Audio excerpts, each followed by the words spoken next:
युद्ध के मैदान में प्रतिद्वंदी को दंभ सदैव सफल नहीं होता। 3 हफ्ते के भीषण हमले के बाद भी ईरान न झुका है, न उसकी प्रतिरोध की शक्ति ही कम हुई है, बल्कि टॉप कमांडर और आर्थिक मेरुदंड खो देने के बाद ईरान अब ऐसे आत्मघाती मोड पर पहुंच चुका है जिससे पूरा खाड़ी क्षेत्र युद्ध की आग में झुलसा गया है। कतर के गैस हब से सऊदी के तेल रिफाइनरी तक और अमेरिका के गर्व माने जाने वाले F-35 जेट से ईरान के रहस्यमय डर्टी बॉम्ब तक की ये यात्रा अब अमेरिका और इजराइल की सैन्य श्रेष्ठता को ही गंभीर चुनौती दे रही है।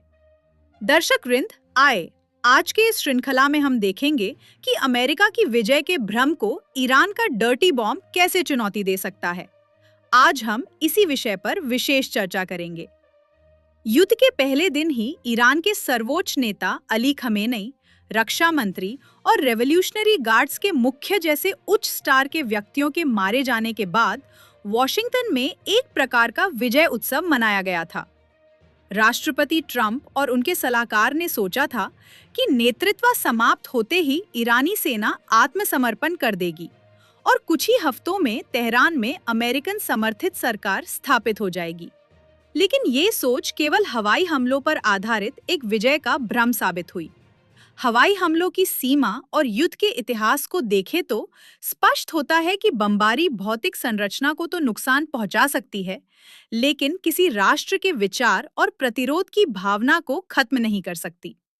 अमेरिका अब तक ईरान के 40 से अधिक टॉप कमांडर और सुरक्षा प्रमुख अली लारेजानी जैसे हाई वैल्यू टारगेट को मार चुका है, लेकिन ईरान की सैन्य संरचना कमजोर होने के बजाय और अधिक विकेंद्रित और खतरनाक होती जा रही है। शिकागो विश्वविद्यालय के प्रोफेसर रॉबर्ट पेप ने अपनी प्रसिद्ध पुस्तक बॉम्बिंग टू विन में स्पष्ट किया है कि 1917 से 1991 तक के 30 बड़े हवाई अभियानों का विश्लेषण करने पर पता चलता है कि केवल आसमान से बॉम्ब गिराकर किसी देश में सत्ता परिवर्तन संभव नहीं हुआ। ईरान की भौगोलिक स्थिति और वहां के भूमिगत सुरंगों के कारण अमेरिकन हवाई हमले निर्णायक प्रभाव नहीं डाल पाए। इस युद्ध का सबसे महत्वपूर्ण पहलू ये है कि इजरायली और अमेरिकन हवाई हमले ईरान को कुछ हद तक कमजोर कर सकते हैं, लेकिन जमीन पर पूरी तरह नियंत्रण नहीं कर सकते। ईरान ने अपने अधिकांश सैन्य संपत्ति पहाड़ों के नीचे और शहरों के अंदर छुपा रखी है, जहां एडवांस्ड मिसाइल भी अधिक प्रभावशाली नहीं होते। आज युद्ध शुरू हुए 3 हफ्ते हो चुके हैं। टॉप नेता मारे गए हैं, अधिकांश सैन्य बेस तबाह किए जा चुके हैं, लेकिन फिर भी ईरान लगातार हमला कर रहा है। ना ईरानी मिसाइल हमले रुक रहे हैं, ना ही वहां की सरकार में कोई दरार आई है। इस समय ट्रंप प्रशासन महसूस कर रहा है कि उनसे रणनीतिक गलती हो रही है। अमेरिका अब उस स्थिति में है जहां हवाई हमलों से मिलने वाली अधिकतम सफलता मिल चुकी है, लेकिन ईरान अब भी एक मजबूत शक्ति के रूप में बना हुआ है। ईरान के भयानक प्रतिक्रमण के बाद इजराइल ने ईरानी नेता अली लारेजानी की हत्या और साउथ पार्स गैस फील्ड पर हमला किया, जिसे ईरान का आर्थिक मेरुदंड माना जाता है। इसके बाद ईरान की सैन्य आक्रामकता अपने चरम पर पहुंच गई है। ईरान ने केवल इजराइल ही नहीं, बल्कि खाड़ी के 8 से 9 देशों पर एक साथ मिसाइल और ड्रोन हमले करके अपनी वास्तविक सैन्य शक्ति दिखाई है। सबसे चौंकाने वाली बात यह है कि ईरान ने अमेरिका के गर्व माने जाने वाले F-35 स्टेल्थ फाइटर जेट को गिराने का दावा किया है। अब ईरान सिर्फ रक्षात्मक स्थिति में नहीं है, बल्कि जरूरत पड़ने पर अमेरिका को सीधी चुनौती देने की स्थिति में आ गया है। ईरान के हमलों का मुख्य निशाना इजराइल के साथ कतर, यूएई, सऊदी अरब, कुवैत और ओमान जैसे ऊर्जा के लिए महत्वपूर्ण देश बने हैं। ईरान ने कतर के LNG फैसिलिटी और सऊदी के तेल रिफाइनरी पर बैलिस्टिक मिसाइल से हमला किया है। यह क्षेत्र विश्व ऊर्जा आपूर्ति का केंद्र है, जिससे तेल और गैस के दाम में तेजी आ सकती है। ईरान की ये आक्रामकता केवल प्रतीकात्मक नहीं, बल्कि रणनीतिक रूप से बहुत खतरनाक है। खाड़ी के देश जहां अमेरिकन बेस है, सबसे अधिक चिंतित है। इसका दूसरा पहलू मानवीय संकट और विदेशी मजदूरों की सुरक्षा है।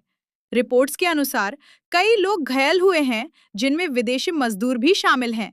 ईरान ने साफ कर दिया है कि अगर उस पर हमला हुआ तो वो किसी को नहीं छोड़ेगा। ईरान के राष्ट्रपति और सैन्य नेताओं के कठोर बयान से स्पष्ट है कि ईरान किसी दबाव के सामने झुकने वाला नहीं है। उसने चेतावनी दी है कि वो अपने मिसाइल से मध्य पूर्व में अमेरिकन स्थानों को मिटा सकता है।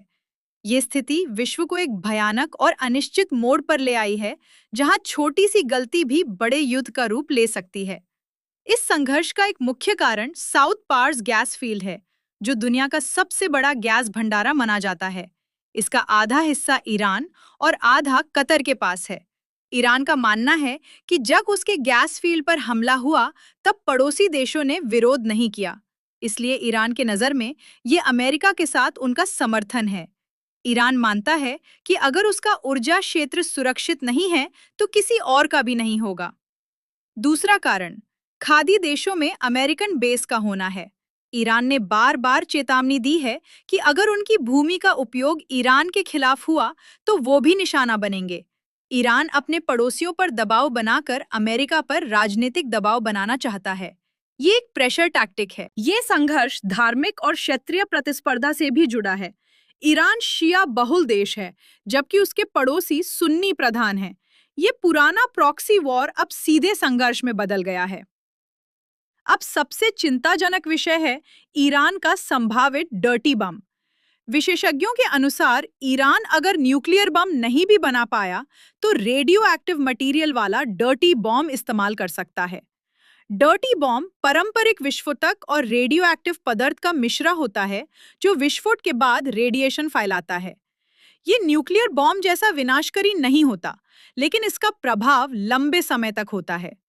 ईरान इसे अपनी एंटिम रणनीति के रूप में देख रहा है, जिसका उद्देश्य दुश्मन को मनोवैज्ञानिक रूप से झुकाना है। अगर ईरान को अपने अस्तित्व पर संकट महसूस हुआ, तो वो लॉन्ग रेंज मिसाइल में रेडियो एक्टिव पदार्थ भरकर हमला कर सकता है।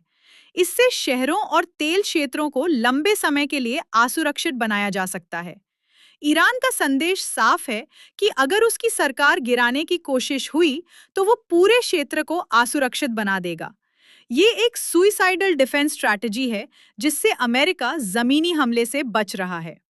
ईरान का मानना है कि न्यूक्लियर पावर बनने में समय लग सकता है, लेकिन डर्टी बॉम्ब की धमकी ही काफी है। अगर इसका प्रयोग हुआ, तो ये अंतर्राष्ट्रीय कानून का उल्लंघन होगा और प्रतिक्रिया और भी भयानक होगी। अंत में यह युद्ध एक कठोर सत्य दिखाता है कि आधुनिक तकनीक संरचना को नुकसान पहुंचा सकती है, लेकिन राष्ट्र की सोच और प्रतिरोध को नहीं मिटा सकती। अमेरिका का विजय का उत्सव अब रणनीतिक दलदल में बदल चुका है। ईरान अपने कमांडर खोकर भी और मजबूत और खतरनाक बन गया है। ये लड़ाई अब सिर्फ हथियारों की नहीं, बल्कि इच्छा शक्ति की परीक्षा बन चुकी है। दर्शक वृंद, अगर आपको ये वीडियो पसंद आया हो, तो लाइक, शेयर और सब्सक्राइब जरूर करें। आज के लिए इतना ही।